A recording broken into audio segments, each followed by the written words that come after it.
प्रेम से बोले सदगुरुदेव जी महाराज की जय। परम पिता परमेश्वरी की जय। आनंद कंद लीलाधारी प्रभु सदानंद जी मनमोहन भगवान की जय। परम प्रभु की है ये वाणी, परम प्रभु की है ये वाणी।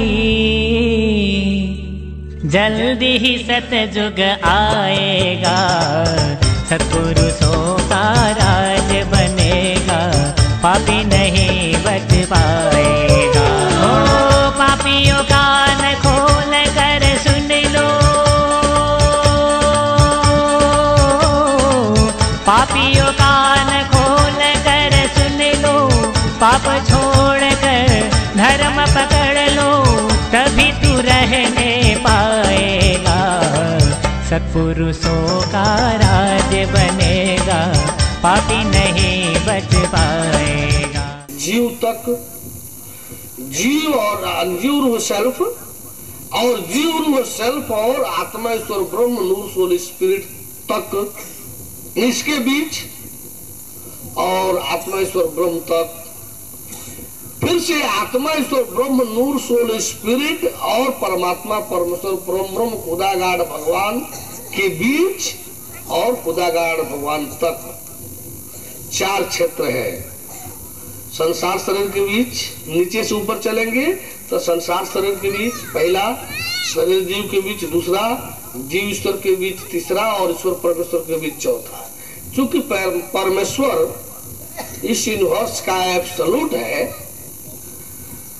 परमेश्वर इस संपूर्ण ब्रह्मांड का पूर्ण तत्व है, संपूर्ण है, इसलिए वहां पहुंचते पहुंचते ये सब भी उसी में स्थित दिखलाई देने लगते हैं। जो आप पीछे दर्शन कर करके छोड़ते जाएंगे, संसार, शरीर, जीव, ईश्वर, ये जो दर्शन करके छोड़ते जाएंगे तो परमात्मा परमेश्वर परम ब्रह्म पर जब जाएंगे, खुदागाड़ भगवान पर जब जाएंगे, तो वो खुदागाड़ भगवान जो है, परमात्मा परमेश्वर परम ब्रह्म जो है, वो अपने आप में संपूर्ण है, वो अपने आप में एब्सोल्यूट है, वो अपने आप में परफेक्ट है। तो जब संपूर्ण है, परफेक्ट है, एब्सोल्यूट है, तो उसमें ये सब भी आपको अंततः स्थित दिखलाई देंगे, जो अद्वैत तत्व बोध हो जाएगा। तो चारों को जानने के लिए, चारों जिस क्षेत्र में आप है, यदि आप अपने शरीर को, अपने को संसार और शरीर के बीच में रखे हैं, तो इस क्षेत्र का ही आपको जानने, देखने, समझने, बुझने और उपलब्धियां मिलेंगी। जानने के लिए शिक्षा, जानने के लिए शिक्षा, देखने के लिए स्थूल दृष्टि, शिक्षा दृष्टि, पाने के लिए जब संसार की तरफ जाएंगे तो दुख रूप है, संसार दुखालय है आपके लिए। जब भी संसार की तरफ जाएंगे तो आपको दुख तकलीफ होगा, दुख मिलेगा। संसार जब आपको शरीर की तरफ लाएंगे तो सुख मिलेगा। देखिए, हम जब भी कोई काम करने जाते हैं, रुपया पैसा धन दौलत के लिए जिसकी जरूरत है, तो जब भी जाते हैं तो जब तक क्षमता शक्ति है तब तक तो थोड़ी बहुत कोई परेशानी नहीं महसूस होती है। थोड़ा आगे बढ़कर के काम करते हैं तो तकलीफ, परेशानी, कष्ट होनी शुरू हो जाती है। जब भी हम अपने क्षमता शक्ति से कुछ आगे करने चलेंगे तो संसार की तरफ हम चुके जा रहे हैं, कर्म क्षेत्र में जा रहे हैं, तो जब हम करते करते ऐसी भी घड़ी आएगी कि हमको दुख, तकलीफ, कष्ट, परेशानी सब मिलने लगेगा। ये वो दुख रूप है ही है। जितना ही उसमें प्रवेश करेंगे उतना ही हमको उसका कष्ट मिलना शुरू हो जाएगा, दुख मिलना शुरू हो जाएगा। लेकिन वही दुख रूप संसार जब शरीर की तरफ आने लगेगा तब दुख नहीं होगा, तब क्या होगा? सुख होगा। क्योंकि शरीर सुख रूप है, संसार दुख रूप, शरीर सुख रूप। तो जब संसार शरीर की तरफ आने लगेगा तो है तो ये दुख रूप, लेकिन जब ये शरीर की तरफ आने लगेगा तो यह हो जाएगा सुख रूप। कैसे? आने संसार का कोई नाना तरह का साधन आप समेटते जा रहे हैं, हमार हमार हमार, सब हमारा हो जाए, यही तो सुख है। खाली जमीन जो है, खाली जमीन प्लाट यदि आपकी तरफ आ रहा है तो भी सुख हो रहा है, जबकि आपसे रुपया भी लेगा, सब लेगा, वो भर्ती लेगा, तब उस पर कुछ होगा।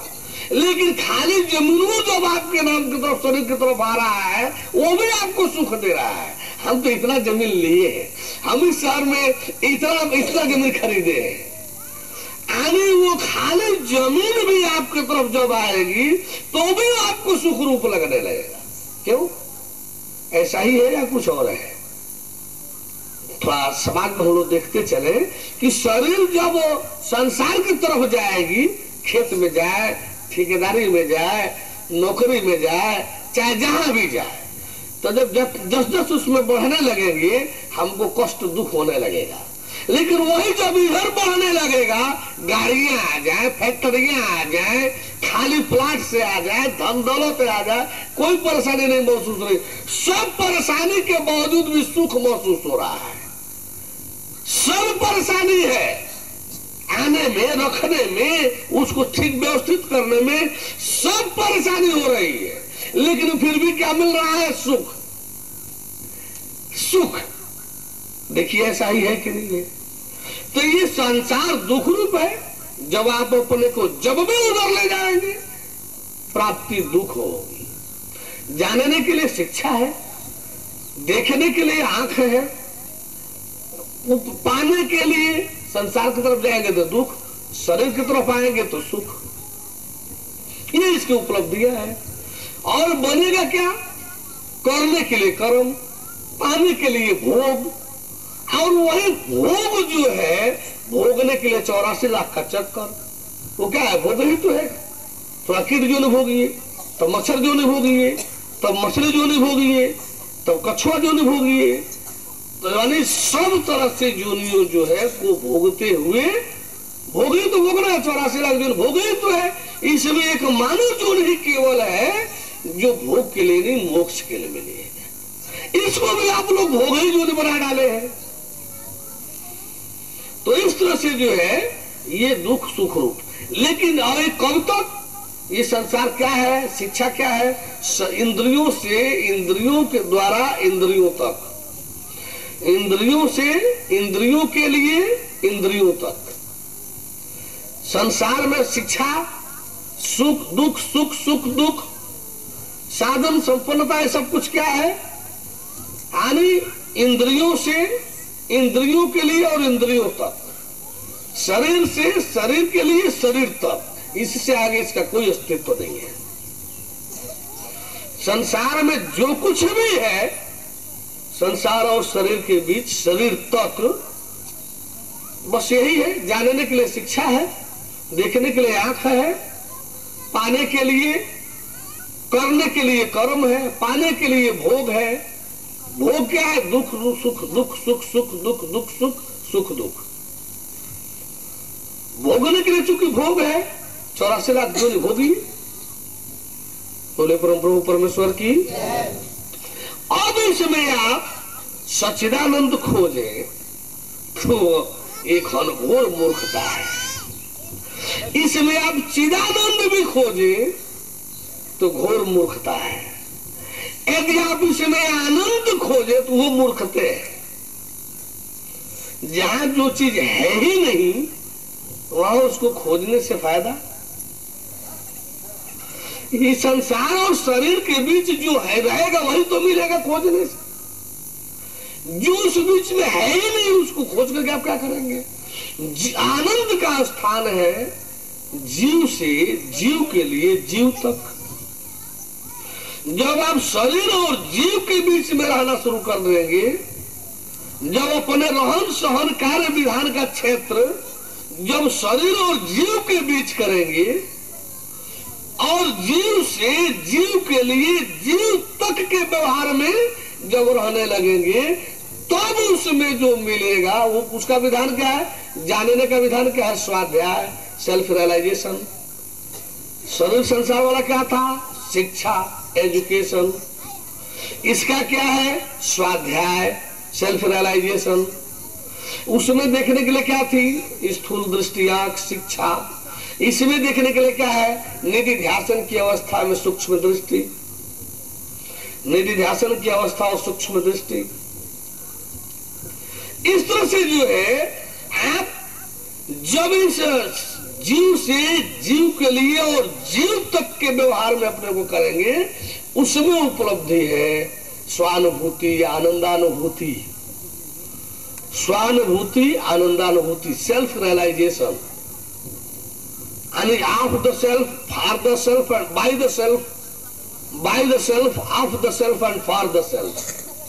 जीव से जीव के लिए और जीव तत्व जो है, ये सब जो विधान है वो क्या है? वो स्वाध्याय है, वो स्वानुभूति है, वो आनंदानुभूति है। उस क्षेत्र में आपको आनंद मिलेगा, लेकिन शांति यहां भी नहीं है। शांति संसार और शरीर के बीच तो रहती ही नहीं, शरीर और जीव के बीच भी नहीं रहती। यहाँ दुख सुख, सुख दुख है, दुख रूप संसार, सुख रूप शरीर, आनंद रूप जीव, आनंद रूप जीव। तो जब जीव के रेंज में रहना चलना शुरू करेंगे, तब आप आनंद में रहने लगेंगे। इसमें न धन दौलत की जरूरत है, न इसमें घोड़ा गाड़ी की जरूरत है, और इसमें न स्त्री को पुरुष की, पुरुष को स्त्री की भी जरूरत नहीं है। जब जीव के रेंज में रहन सहन होगा, तो इसमें किसी को किसी की जरूरत नहीं है। हर शरीर जो है, शरीर को संसार से खींचिए, किसी एकांत स्थान में रखिए, और तब जो स्वाध्याय के विधान को लागू कीजिए।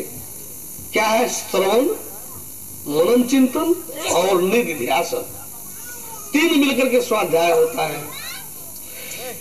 श्रवण आने जो जीव का जानकार हो, जो स्वाध्याय का जानकार हो, यही पढ़े लिखे चार अक्षर जो पढ़े लिखे सब तो और बेवकूफ हो जाते हैं। अब ये स्वाध्याय का अर्थ बोले अपने आप किताब का पठन पाठन। इस स्वाध्याय का अर्थ कर रहे हैं कि हम रामायण उठा लिए पढ़ रहे हैं, गीता पढ़ रहे हैं, उपनिषद पढ़ रहे हैं। क्या कर रहे हैं भाई? स्वाध्याय कर रहे हैं। यानी स्वतः जो हम अध्ययन करें, इसको स्वाध्याय कर रहे हैं। ये भी नहीं मालूम कि इसका नाम स्वाध्याय नहीं है। स्वाध्याय में किसी ग्रंथ की, किसी किताब की, किसी गुरु, किसी की कोई जरूरत नहीं है। हाँ, जरूरत ही जरूर है कि जो स्व का जानकार हो, जो सेल्फ का। स्वाध्याय मैंने क्या? स्व का अध्ययन विधान, स्व से संबंधित अध्ययन विधान, ऐसा अध्ययन विधान जिसमें स्व की जानकारी मिले, जिसमें बॉडीली सेल्फ का नॉलेज मिले, जिसमें बॉडीली सेल्फ का नॉलेज मिले, जो बॉडीली नहीं, जो शारीरिक नहीं है, जो सेल्फ के द्वारा है, सेल्फ के लिए, जीव के लिए है, स्व के लिए है। तो स्व से संबंधित जो अध्ययन विधान है वो स्वाध्याय है, न कि स्वतः किताब पठन पाठन। स्वाध्याय के तीन अंग है। पहला श्रवण। कोई स्वाध्यायी संसार में अपने आप स्वाध्याय नहीं कर सकता। पहले उसको, जिसको स्व की जानकारी है, जिसको जीव की जानकारी है, उससे पहले आपको सुनना पड़ेगा। क्या है, होता है जीव, कहाँ रहता है जीव, कहाँ से आता है जीव, कहाँ ठहरता है जीव, किस लिए आता है जीव, शरीर छोड़ता है तो कहाँ जाता है जीव। ये पहले आपको किसी नोअर से, किसी ज्ञानी से इसको अच्छी तरह जानना होगा। जब आप ज्ञानी से, नोअर से जान लेंगे, तब जाकर के आपको जो है इसका जानने के बाद क्या करना है? सुनेंगे।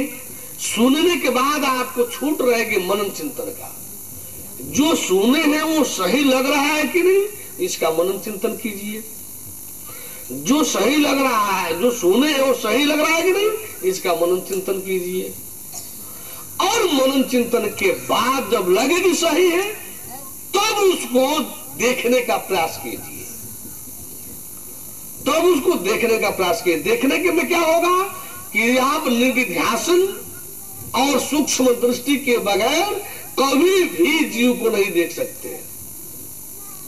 जब भी आपको जीव दर्शन करना होगा, तो निधिध्यासन की स्थिति में ही सूक्ष्म दृष्टि से जीव का दर्शन कर पाएंगे।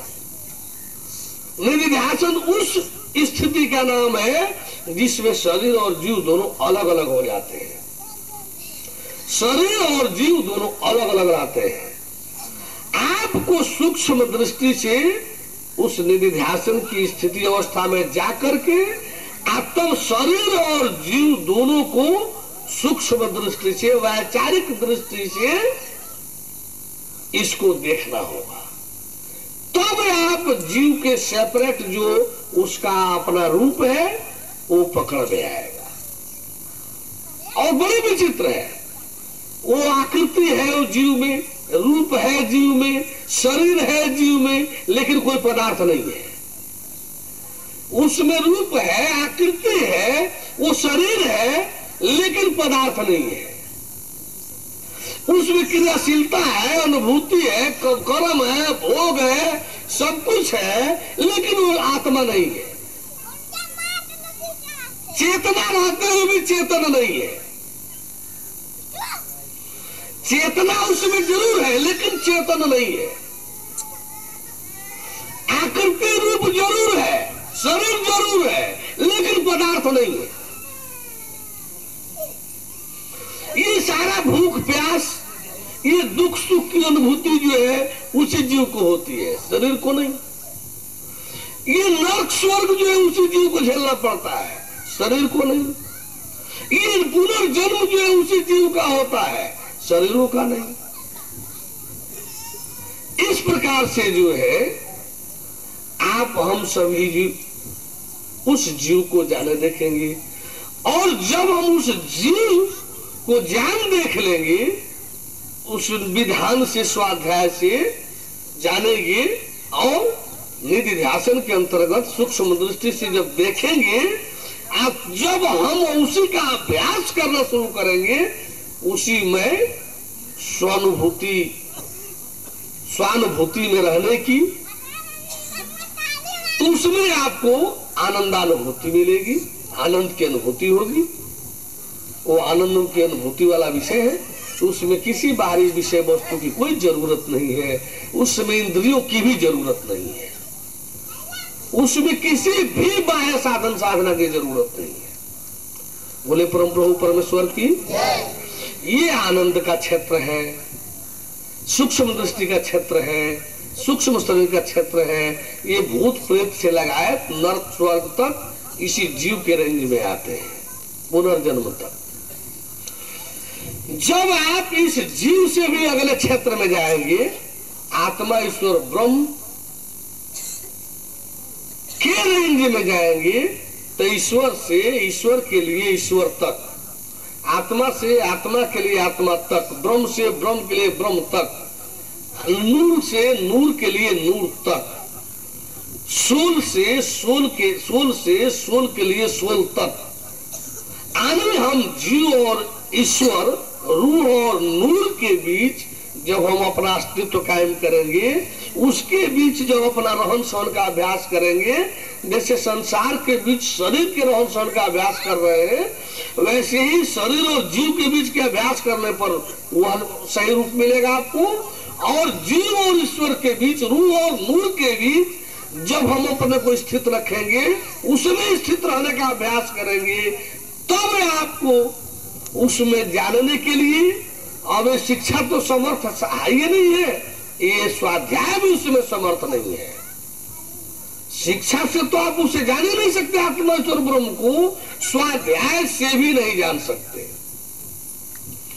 उसको जानने के लिए योग साधना अथवा अध्यात्म बना है। जैसे संसार शरीर जानने के लिए शिक्षा, एजुकेशन है, जैसे जीव को सेल्फ जानने के लिए स्वाध्याय, सेल्फ रियलाइजेशन है, वैसे ही आत्मा ईश्वर ब्रह्म नूर सोल स्पिरिट जानना देखना होगा, तो आपको योग साधना अथवा अध्यात्म, योगा और स्पिरिचुअलाइजेशन, ये आपको जानना सिद्ध होगा। इससे आपको आगे बढ़ना होगा। उसमें भी जो है यम नियम जानने और पात्रता क्रिएट करने का अभ्यास है। यम अनिवार्य है इस सृष्टि में सबके लिए, ज्ञानी के लिए भी यम अनिवार्य है। केवल योगी के लिए ही नहीं, ज्ञानी के लिए भी यम अनिवार्य है, योगी के लिए नियम भी अनिवार्य है, लेकिन ज्ञानी के लिए नियम अनिवार्य नहीं है। यम अनिवार्य है, नियम अनिवार्य नहीं है। नियम तो जो जितना उससे हो सके ग्रहण करे, नहीं हो सकता है कोई परवाह नहीं। तो इस तरह से यम, नियम, आसन, प्राणायाम, प्रत्याहार, धारणा तक जो है ये जानने का विधान है। और देखना जब होगा, आप आत्मा ईश्वर ब्रह्म का जब देखना चाहेंगे, नूरफुल स्पिरिट को दर्शन करना चाहेंगे, तब इसमें यह स्थूल दृष्टि और शिक्षा दृष्टि सक्षम तो है ही नहीं, ये निधिध्यासन और सूक्ष्म दृष्टि भी सक्षम नहीं है। उसको देखना होगा तो आपको दिव्य दृष्टि की जरूरत पड़ेगी। उस डिवाइन लाइट को जानने देखने के लिए डिवाइन आई की जरूरत पड़ेगी। दिव्य दृष्टि के बगैर आप उस दिव्य तेज को, आत्म ज्योत रूप आत्मा को, ब्रह्म ज्योत रूप ब्रह्म को, स्वयं ज्योत रूप शिव को, अथवा दिव्य ज्योत रूप ईश्वर को, लाइफ लाइट रूप जीवन ज्योत को, अथवा डिवाइन लाइट रूप दिव्य ज्योत को आप दिव्य दृष्टि के बगैर नहीं जान देख सकते। यदि किसी परिस्थिति बस मान लीजिए दिव्य ज्योति आपको आपके सामने से गुजर भी गई, तो आप उसे जान नहीं पाएंगे, कैच नहीं कर पाएंगे। वो ज्योति आपको विक्षुब्धता, चित्तता ला देगी। उसमें एक आनंद है, उसमें क्या मिलेगा आपको? वो एक चिदानंद है। वहां पर आपको क्या मिलेगा? चिदानंद मिलेगा। संसार स्तर पर दुख, शरीर स्तर पर सुख, जीव स्तर पर आनंद, और आत्मा ईश्वर ब्रह्म नूर सोल स्पिरिट स्तर पर श्रेणी में क्या मिलेगा? चिदानंद। शांति और शांति धन आनंद बराबर चिदानंद। शांति और आनंद दोनों संयुक्त रूप में होता है चिदानंद। क्यों? कि चेतन से प्राप्त आनंद है, उसी को चिन्मय आनंद कहते हैं, उसी को चिद्विलासानंद कहते हैं, उसी को आत्मानंद, ब्रह्मानंद, तेजोमय आनंद यानी चेतनानंद, ये सब नाम जो है उसी का है। उसी को अब वहां क्या मिलेगा? चिदानंद। सच्चिदानंद यहां भी नहीं मिलेगा। यहां तक का विधान भी सत्य के अंतर्गत नहीं है। ये चिदानंद भी सत्य नहीं है। सत्यता की जो वास्तविक कसौटी है उस पर ये ईश्वर भी सत्य नहीं उतरेंगे, ये चिदानंद भी उस पर सही नहीं उतरेगा। यह भी पूरा नहीं है, ये भी अधूरा ही है।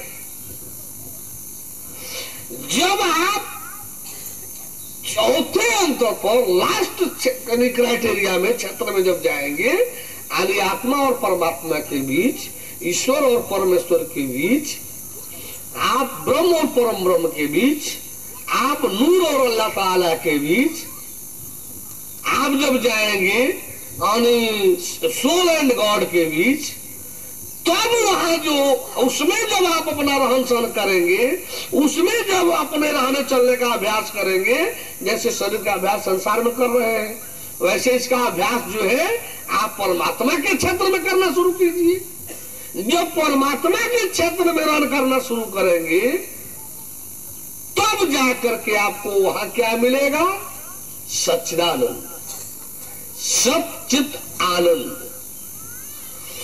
वहां आपको मिलेगा सच्चिदानंद। उसे ही कहते हैं परम शांति, परम आनंद, शाश्वत शांति, शाश्वत आनंद, eternal peace and eternal pleasure, eternal यानी एबोर्ड, सुप्रीम एबोर्ड। उसी को कहते हैं पैराडाइज, उसी को कहते हैं विहिष्ट का बाग, उसी को कहते हैं साकेत लोक, गोलोक, परम धाम, अमर लोक, सतलोक, सब यह वही है। तो उसमें जाने के लिए इस शिक्षा एजुकेशन की क्षमता तो है ही नहीं उसको जनाने की, स्वाध्याय और सेल्फ रियलाइजेशन की भी नहीं, ये तो है ही नहीं। यानी स्पिरिचुअलाइजेशन जो अध्यात्म है, इसकी भी पहुंच उसमें नहीं है। स्पिरिचुअलाइजेशन की पहुंच भी उसमें नहीं है, ये भी उसमें नहीं ले जा सकता। उस क्षेत्र में, परमेश्वर के क्षेत्र में जब प्रवेश पाना होगा तो आपको ज्ञान से गुजरना होगा, तत्व ज्ञान से गुजरना होगा और परमेश्वर तथा परमेश्वर से संबंधित कोई चीज जानना होगा। तो ये स्थूल दृष्टि, शिक्षा दृष्टि और सूक्ष्म दृष्टि, निधिध्यासन तो अक्षम है ही है, दिव्य दृष्टि भी अक्षम है। दिव्य दृष्टि से भी आप उसको सही तरीका से नहीं जान सकते। स्पष्ट तत्व जानना होगा तो ज्ञान दृष्टि से, तत्व दृष्टि से आप उसे जान पाएंगे, तत्व दृष्टि से उसे देख पाएंगे। और देखेंगे तो क्या होगा, जानेंगे तत्व से, जानेंगे तत्व को, देखेंगे तत्व से, देखेंगे तत्व को। अरे तत्व जानते देखते क्या दिखाई देगा कि आप भी उसी तत्व में लीन हो गए। आप अपने सहित ब्रह्मांड को भी उसी तत्व में देखेंगे और वही कहलाता है परम तत्व, आत्म तत्व, अद्वैत तत्व, एकत्व, वही भगवत तत्व। अंततः वहीं जाकर के आपको पूर्णत्व मिलेगा, परम सत्यता मिलेगी, सर्वोच्चता मिलेगा, श्रेष्ठत्व मिलेगा और की जो दौड़ है वहीं जाकर ठहराव पा जाएगा। ये जो है जानने देखने का विधान है। जब उस तत्व से जानना, तत्व को जानना, तत्व से देखना, तत्व को देखना, तत्व ही जानना, तत्व ही देखना, तत्व ही होना और सब कुछ तत्व में ही दिखाई दे। कौन तत्व? अभी पंच तत्व नहीं, आकाश वायु अग्नि जल थल नहीं, ये तो बहुत नीचे उसके छूट जाता है।